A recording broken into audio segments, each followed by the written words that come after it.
Hello ជាសួស្តីអ្នកគ្នាស្វាគមន៍សាជាថ្មីមកវីដេអូថ្មីទាំងនេះ admin មានរឿងថ្មីមួយចង់ចែកជូនបងប្អូនទស្សនានៅចំណុចចឹងថា Play Snack បដូរនិស្ស័យតចំណុចសាច់រឿងមួយនេះឈ្ងុយឆ្ងាញ់ណាស់ជួយជាមួយ admin ទាំងអស់គ្នាជាដំបូងអត់មានអីបាក់ទេអ្នកគ្នាចូលនៅក្នុង Google មកវាយពាក្យថា tina.com tinat.com ចូលទៅនឹងឃើញគេហទំព័ររបស់យើងអ្នកគ្នានេះអានេះមានប្រាប់ផ្លូវកាត់បដ ហើយណាអត់មានសាមញ៉ាំយូរកុំឲ្យខាត់ពេលតអត់មានប្រាប់ទាំងអស់ហ្មងទៅ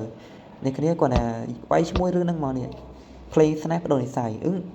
ចុះបងអារឿងនេះយើងវាយឈ្មោះពេញដើម្បីមើលឃើញមែនអត់ទេអ្នកគ្នាឥ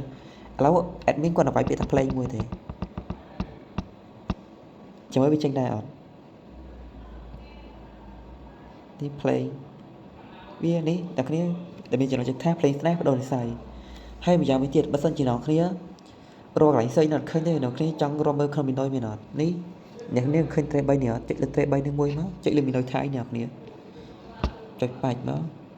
អមី sorry ចាចូលច្រឡំរឿង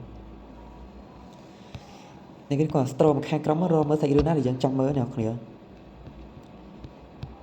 សាច់រឿងយើងនៅក្រោមសាច់រឿងថៃពិចិត្រល្អមើលអ្នកគ្នារឿងណាបើសិនជាអត់បានមើលចាស្ដាយក្រោយ